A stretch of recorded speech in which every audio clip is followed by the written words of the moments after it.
А македонските медиуми одржаа час по професионално известување за несреќата во Кочани. Тоа беа само дел од насловите кои што можеа да се прочитаат низ регионалните медиуми. Што вели Советот на чиста на Сдруженијето на новинари на Македонија за известувањето за трагедијата во Кочани, тема на која што разговараме наредниве минути со нашите соговорници. Велам добро утро за Билјана Настевска-Калановска, офицер за комуникација во ЗНМ. Добро утро, Билјана. Добро утро. Огнењански, председател на Советот на чиста на ЗНМ. Добро утро. Добро утро. Колку што може да биде и добро ова утро.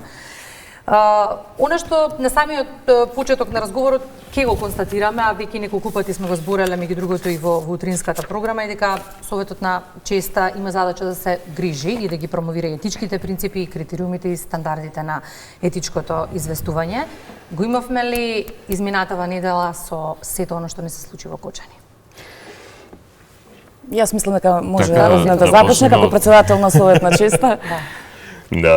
Да, благодарам за поканата, особено во делот на отворањето на ваквото прашање. Затоа што во изминатите, да ќе речеме веќе скоро 10 дена, значи од почетокот на трагедијата, се покажа од искуството и од она што го наблюдувавме, дека македонските медиуми, домашните медиуми беа комплетно на ниво на задачата, ако тргнеме настрана одредени работи кои што можеби биле соодветни некакви своевидни пропусти, но тоа се многу минорни пропусти кои што се случуваат особено во вакви ситуации и особено ако го имаме наум фактот дека како и во секоја фела, како и во секоја професија и ние поприлично имаме проблем со млади кадри, со нови кадри и немаме доволно човечки ресурси.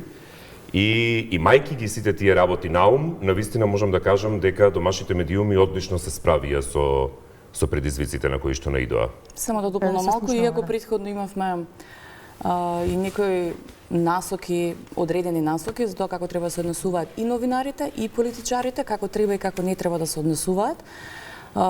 И беа децидно потенцирани сите тие одредени, не би ги рекла правила, меѓутоа баш така насоки, затоа што кога станува збор за вакви сериозни и сензитивни случаи, ние секогаш сме на ниво на задачата, апсолутно стоиме зад новинарите, да ги потсетуваме на кодексот на етика на новинари, но сами бевме сведоци дека имаше и несоодветни однесувања од страна на политичарите. Од една страна ги разбираме, бидејќи сепак станува збор за една травна ситуација во која што секој еден човек реагира на одреден начин, меѓутоа кога станува збор за известување на јавноста, во тој случај апсолутно треба да се има почит кон новинарите, чија обврска и задача е да ги известуваат граѓаните за се што се случува унака на професионално ниво како што треба.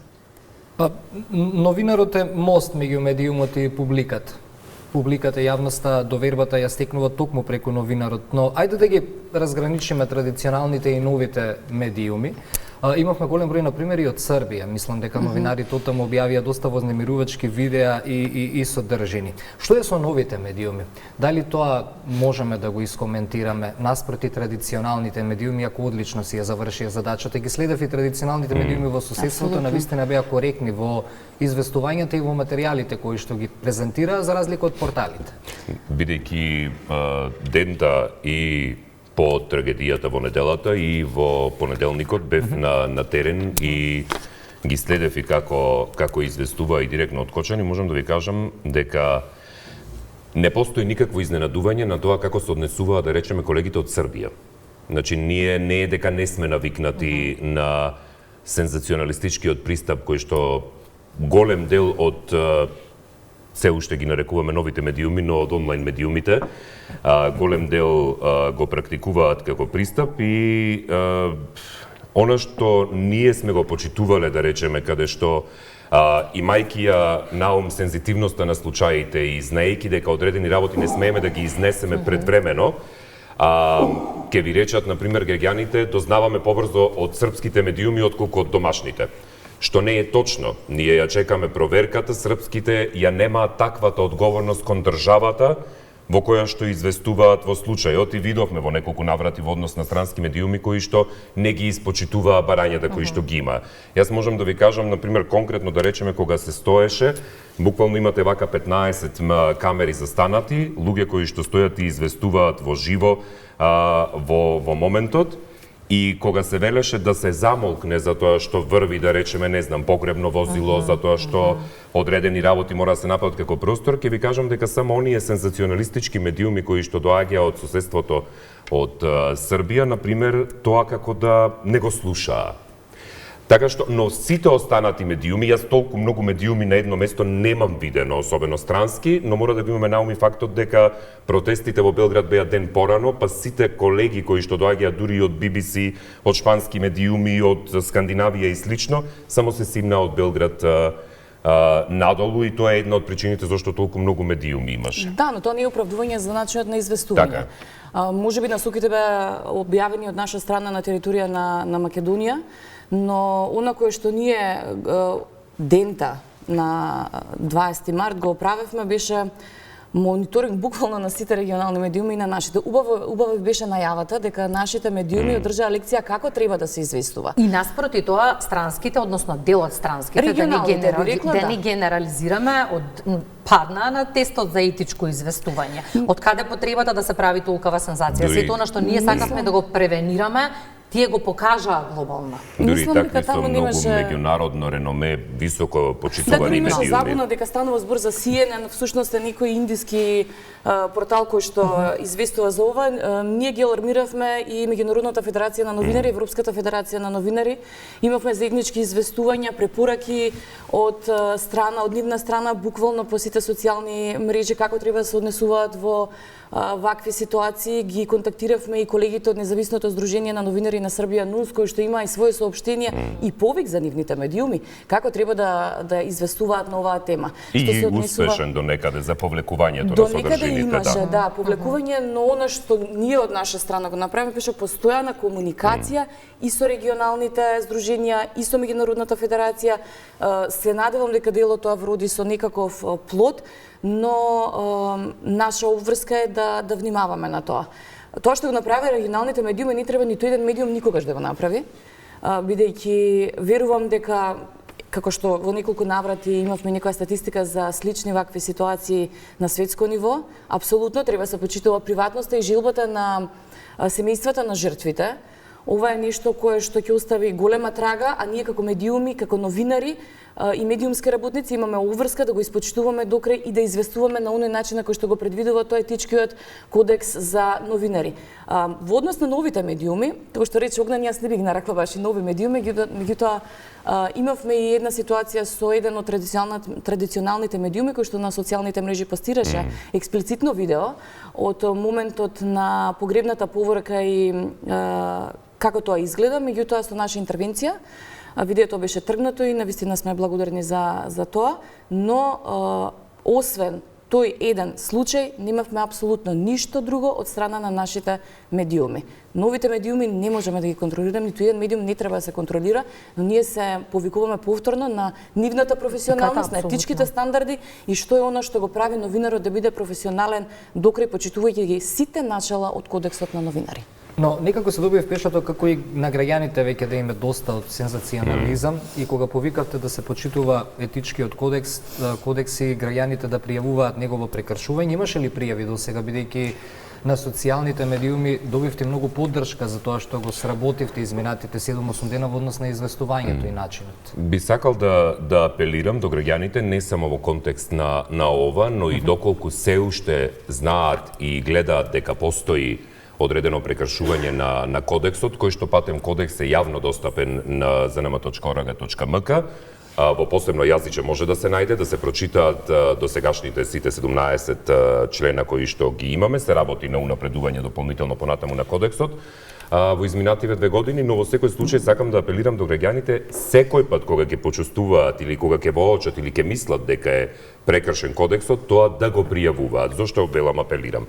Затоа што и покрај неколку пати што тоа го споделивме и слично, ние имаме само една пријава до Советот на честа представка, реакција која што ја добивме, која не е директно поврзана со деновите кога се случуваше, туку е постфестум добиена и тоа мислам дека вчера или завчера ја добивме, е индиректно поврзана со случувањата. Така што, не знам, колегите од Советот за етика во медиумите од СЕМ што дали имаат добиено, но во основа тоа се многу малку.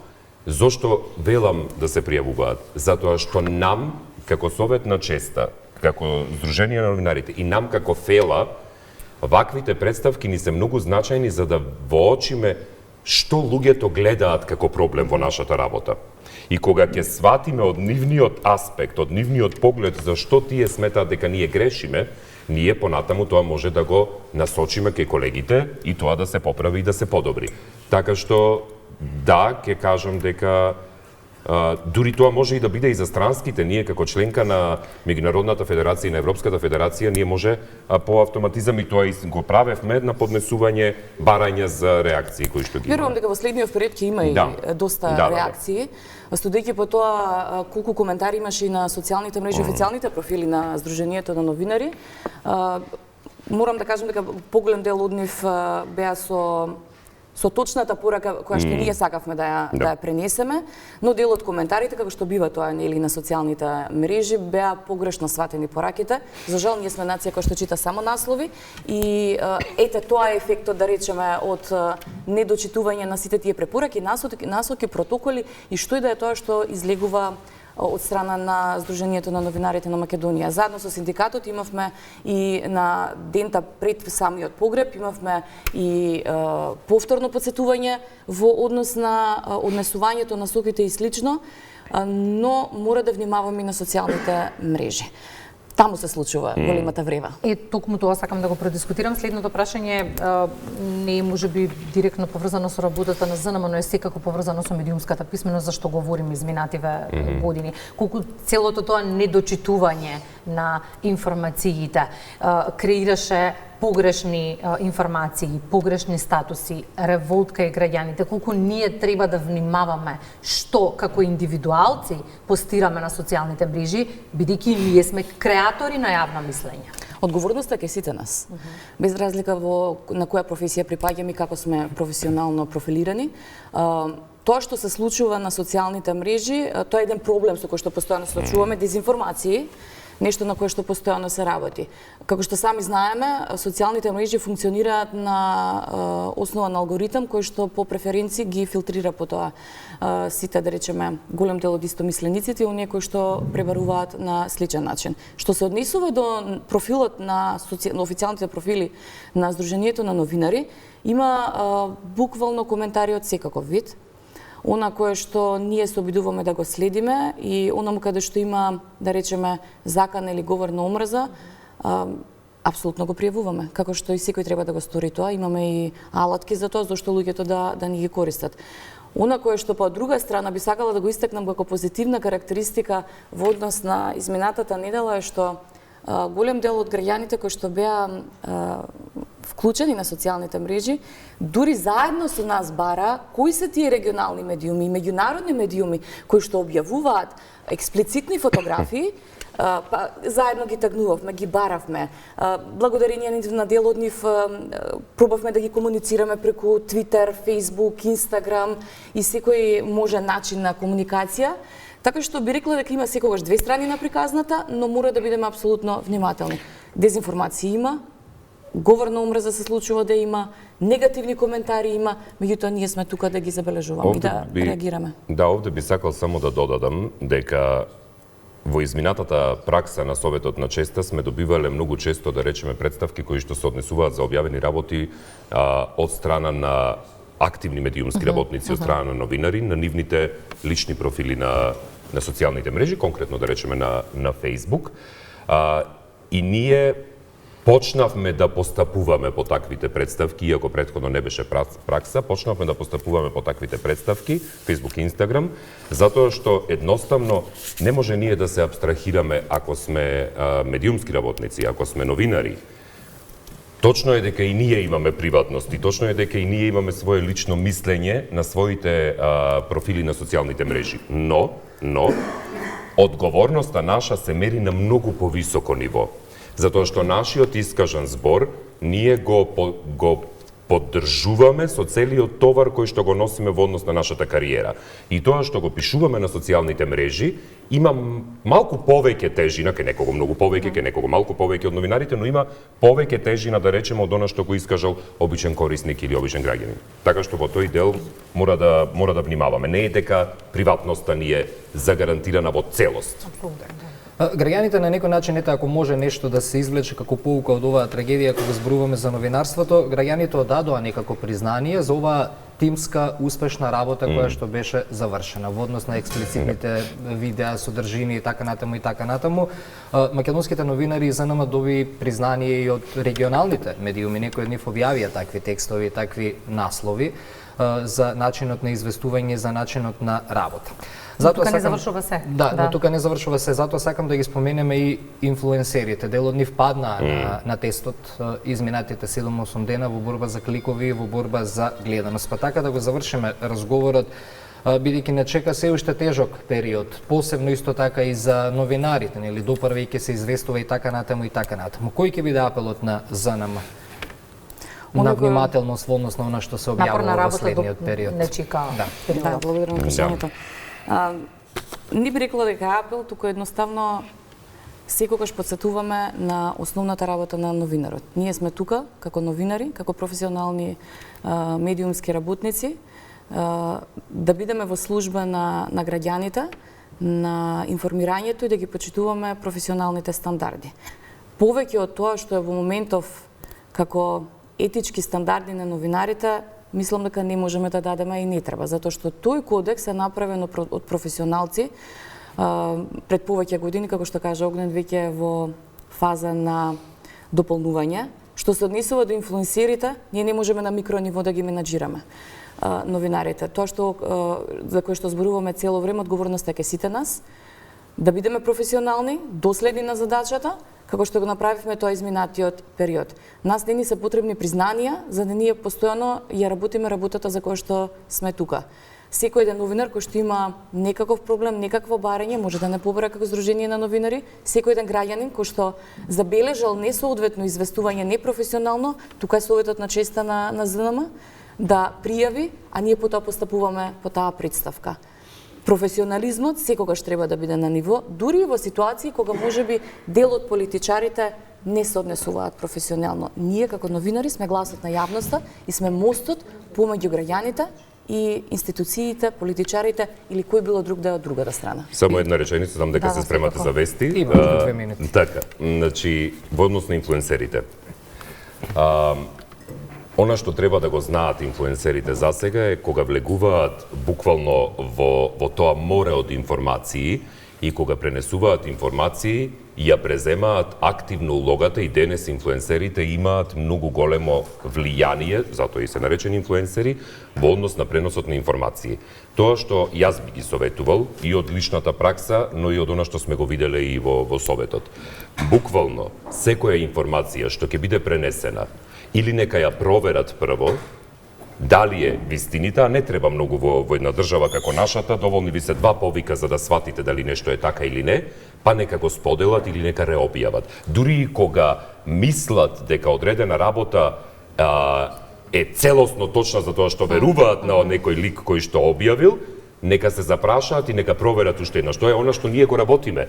Таква ни е нам праксата. Но ако веќе сакаат да бидат дел од ова море на известувања, тогаш само нека почнат со почитување на проверка на информациите. Затоа што нивното непроверување може да доведе до дури некогаш и фатални последици во зависност од тоа што споделуваат. Одговорноста е голема, апсолутно. Благодариме за гостувањето во утринската, да се гледаме за убави поводи, но добро е да го дискутираме ова, бидејќи како и да звучи чекор напред во однос на етиката и новинарството сме направиле. Благодариме за поканата. Благодариме. А точно во 8 часот, веќе најави Огнен пред 2 минути, ги подготвивме и првите утрински вести.